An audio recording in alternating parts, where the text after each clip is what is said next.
అభి ఈ ఇంటి కోడలవటం ఈ ఇంటికే ప్రమాదకరమనే భయాన్ని ఇంట్లో వాళ్ళందరిలో, ముఖ్యంగా బామ్మగారిలో క్రియేట్ చేస్తాం. ఇంకేముంది, పెళ్లి క్యాన్సిల్ అవ్వటం, అభిని ఇంటికి పంపించేయటం.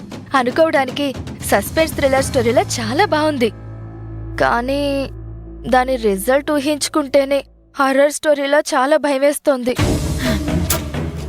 ఒకవేళ షాక్ కొట్టి అభి ప్రాణాలే పోతే అప్పుడేంటి పరిస్థితి?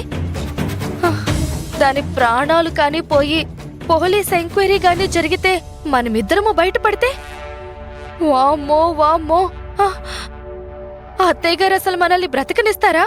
అన్నీ అలా నెగిటివ్ గా ఆలోచిస్తావు కాబట్టే రిజల్ట్స్ కూడా నెగిటివ్ గానే ఉంటాయి.